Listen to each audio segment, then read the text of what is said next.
Meantime, a big day in our nation's capital as the Texas abortion law heads to the Supreme Court, a law that states abortion is illegal once a fetal heartbeat is detected around 6 weeks. Yeah, Justice is now trying to determine if the Biden administration and abortion providers can challenge that law in federal court. Joining us now to discuss is distinguished university professor at Touro College, Thane Rosenbaum. Thane, great to have you with us here today. What do you think the court will decide, and what is key to you? Well, you know, it's interesting. The Supreme Court over the summer chose not to hear this case in an emergency petition. One of the reasons is because it's such an unusual case. Remember, this case that we were hearing about today was about Texas coming up with an ingenious enforcement mechanism where, you know, normally the Constitution protects you if the government tries to stop you from doing something, speaking, practicing your religion, or in this case, an abortion.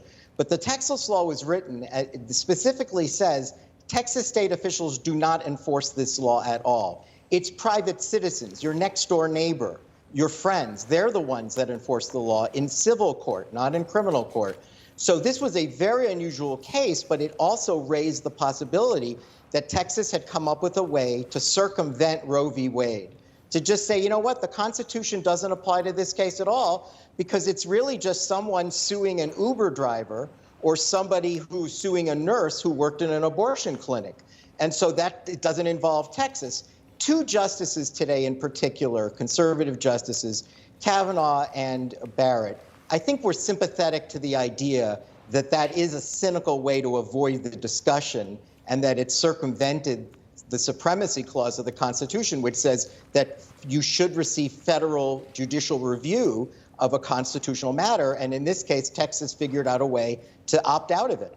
But in fact, Kavanaugh brought up the scenario, couldn't this be used against other constitutional rights, such as the Second Amendment? Somebody could say, if you sell an AR-15, you can be sued by a private citizen for $1 million.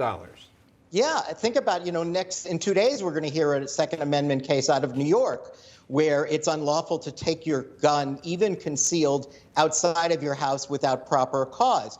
Well, what if it's my next door neighbor who saw me walk out with the gun, and he's the one that now brings a lawsuit for, now forget $1 million, even $10,000, that he's the one that's enforcing the law, not the state of New York. That would be another way to override the Constitution by saying it's not the state action that is interfering with your constitutional right. It's your next door neighbor or your cousin, and the Constitution doesn't apply to next door neighbors or cousins. It applies to the government stopping you from doing something. Yeah. And just to explain to folks at home what this Texas law would do, it would allow people to sue individuals for either performing, aiding, or abetting an abortion past or before 6 weeks. Was it 6 weeks? Right, the heartbeat 6 weeks. That's why we say anybody like an Uber driver that drove someone could end up being sued for up to $10,000. You know, anybody, $10,000. Well, and remember, other states have these fetal heartbeat laws, but in each of those instances, courts stepped in and put an injunctive relief to say, we are striking down, we're not allowing you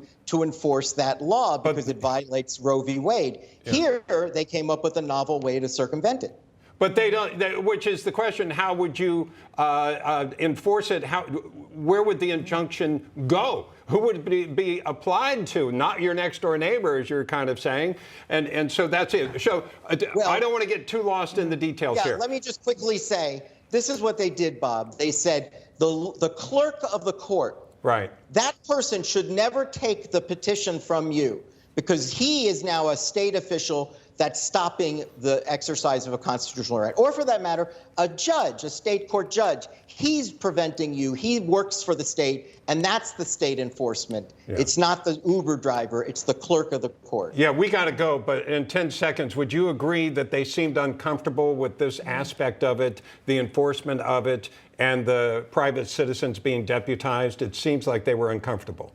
In particular, Bob, I think Barrett and Kavanaugh did, and that gets them over the majority. And I think that they will eventually, I think, allow abortion providers to at least challenge the law in federal court. But has nothing to do with the 6-week part of it. Yeah. Right. So not yet. No, not yet. Mississippi coming down the pike is the one we'll deal with that. Thane Rosenbaum, thank you very much. Anytime. In the meantime,